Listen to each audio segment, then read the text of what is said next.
Ontem à noite nós vimos Internacional e Flamengo, Flamengo e Internacional, um jogo bem pegado, um jogo físico, um jogo em que os atletas que entraram durante o jogo também fizeram diferença, porque o banco hoje faz uma diferença absurda. E esse é o nosso papo de hoje, Flamengo Internacional, e mais algumas coisas que vão acontecer no domingo, no dia de hoje, onde temos algumas estreias de treinador, tem outros detalhes que nós vamos falar. Mas antes de falar sobre esse assunto, eu gostaria que você compartilhasse com seus amigos, se inscrevesse no canal e desse o gostei ou não gostei, o que você achar melhor, tá bom? Então vamos em frente para a gente rapidamente, para hoje tudo é muito instantâneo, a gente não pode perder tempo. O Flamengo encarou ontem um Internacional muito bem organizado taticamente. Isso, a maneira como o Roger montou o Inter, era mais ou menos como eu idealizava que o Dorival poderia jogar contra a Argentina. Ele fez o tempo todo uma linhazinha de 5, um volante entrava e encaixava ali, como se fosse um terceiro zagueiro. Isso é antigo, todo mundo já sabe. A Europa muitas vezes fazem isso, quando eles têm um jogo assim, que tem um adversário que o ataque é muito potente, eles usam isso, e é um recurso que você tem. E no momento que você tem a posse de bola, você libera um pouco mais os alas, os corredores laterais ficam bem fortalecidos, com um ataque bem proeminente, e você tem jogadores de meio com boa mobilidade, fazendo velocidade e contra-ataques, como aconteceu ontem. Então, o que a gente viu? Viu duas equipes muito aplicadas, um Flamengo com um domínio maior da bola, tendo mais o controle do jogo, mas ao mesmo tempo, em alguns momentos, a gente via assim, 4 contra 3 do Internacional chegando na velocidade. Tem alguns jogadores do Internacional que estavam no banco, que são de boa qualidade, jogadores estrangeiros. Eu devagarinho vou pegar o nome de todo mundo e vou passar para vocês, tá? Embora vocês já devem até saber, mas são jogadores assim com uma força absurda, jogadores escolhidos a dedo, dá para ver. Então o Campeonato Gaúcho ficou muito claro que o Inter veio esse ano para fazer um ano assim histórico. Isso é a primeira rodada, obviamente que muita coisa vai rodar ainda, né? Tem as lesões. Falando de lesão, aquele contato que teve ali do Léo Pereira com o atleta do Internacional, joelho com joelho, aquela situação ali é uma situação muito difícil, porque quando bate no ligamento colateral medial, que foi ali onde bateu no lado esquerdo, né? Que a perna esquerda é a perna boa do Léo Pereira, que era a minha perna, eu sempre fui canhoto, e eu tive uma lesão igualzinha, joelho com joelho ali. E na época não tinha nada de artroscopia, né? E eu fiquei fazendo o tratamento sozinho, não tinha, né, uma medicina avançada como tem hoje. E ali seria o caso de uma artroscopia, no meu caso. Não foi. Eu continuei, fui recuperando a vida toda, sentindo o lado sempre incomodando um pouquinho quando passa a mão ali no joelho. Ainda, até hoje já está tranquilo, mas levei anos com uma sensibilidade muito grande e provavelmente ele tenha uma lesãozinha ali de ligamento. Por quê? Pode até precisar de uma artroscopia. Eu falei isso, mas talvez eu esteja até sendo um pouco exagerado.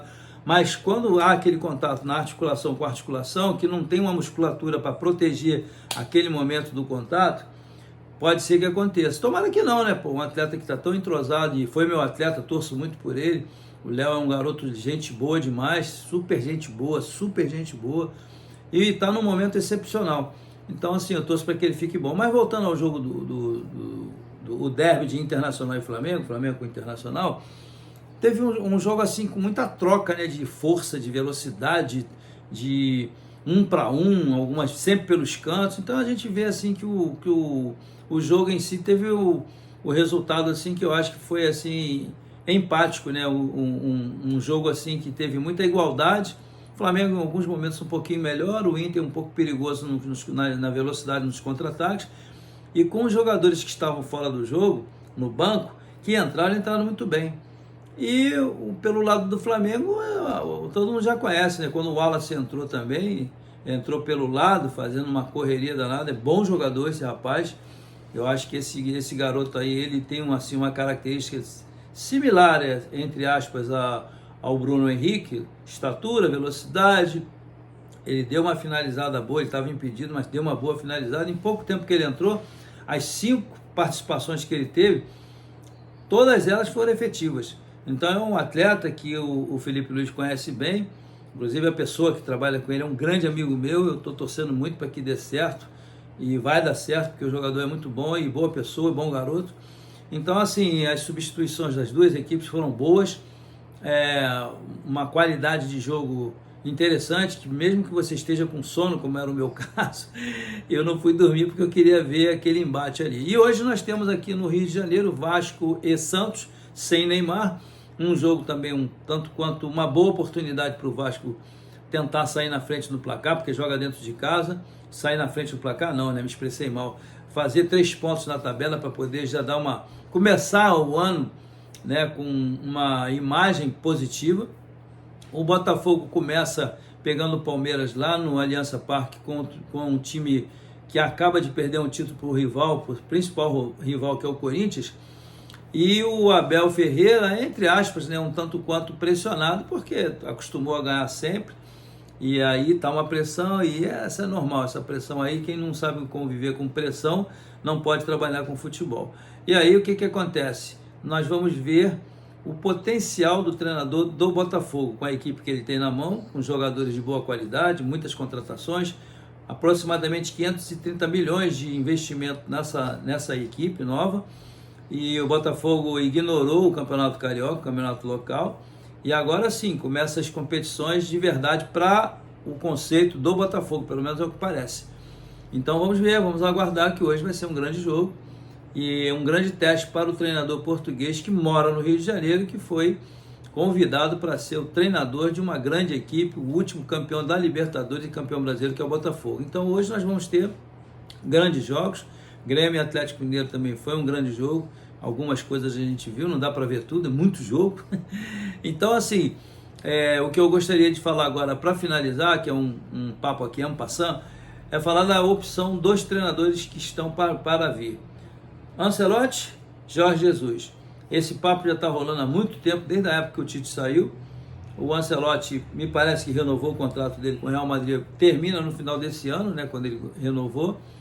E eu acho difícil o Ancelotti largar Real Madrid ou opções na Europa para vir se instalar no Rio de Janeiro, no Brasil, para acompanhar uma seleção brasileira, que realmente a seleção brasileira é assim uma marca importantíssima no mundo inteiro, nunca teve treinador estrangeiro. Nós aqui sempre contestamos a contratação de um treinador estrangeiro, mas depois desses momentos tão assim difíceis que nós estamos vivendo, que vivemos e continuamos vivendo, a pressão da imprensa, torcida, todo mundo está pressionando para trazer, principalmente o Jorge Jesus. Eu particularmente penso o seguinte: treinar a seleção é muito diferente de treinar clube, entendeu? Então, assim, todo mundo sabe, eu nunca treinei seleção, já falei isso aqui algumas vezes, mas seleção, você se reúne poucas vezes e tem que fazer uma ideia de jogo já implantada, mas que se aproxime com o que eles fazem nos clubes.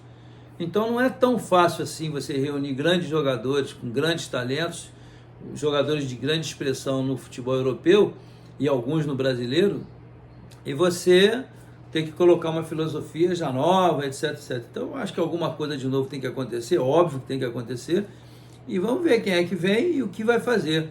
E só nos resta torcer para que dê certo. E aí, meu amigo, se der certo com um treinador estrangeiro e o Brasil vai que é campeão do mundo, adeus para os treinadores brasileiros. Eu estava vendo aqui agora, Fluminense despachou o Mano Menezes. É um termo até, um adjetivo assim, ruim, né? Despachou. Não é nem um adjetivo, realmente uma forma assim errônea de falar. Mas o treinador brasileiro ele é tratado dessa forma, não existe pouca tolerância com os treinadores brasileiros. Mas nós também demos motivo para que isso acontecesse, porque quando a gente tem a oportunidade, lembra quando aquele brasileiro teve aqui no Botafogo, esqueci o nome dele agora, lá de Curitiba, que fez um trabalho bom no Atlético Paranaense, também não foi bem. Então o que acontece? O cara vai optar pelo lado de fora, e hoje, como o mercado está todo globalizado, uma hora ia ter que acontecer um negócio desse. Então agora nós temos que aturar, tentar torcer para que dê certo, porque para a nossa seleção é importante, e os treinadores brasileiros pensarem e repensarem. Agora o Mano Menezes sai do Fluminense, um exemplo. Quem é que pode ser convidado? O Tite e o Dorival. São os caras que estão no mercado e que recentemente estiveram na seleção brasileira. Então são dois nomes importantes. E ainda fala-se do Fernando Diniz. Então tá vendo que embrolho, mal começou o Campeonato Brasileiro, na primeira rodada já tiraram o Mano Menezes, que salvou o Fluminense de cair para uma segunda divisão. Futebol brasileiro é muito complicado. Então vamos aguardar a rodada de hoje, o complemento da primeira rodada, e ver o que a gente pode comentar de bom aqui. Tá legal? Grande abraço, te vejo no próximo vídeo. Tchau, tchau.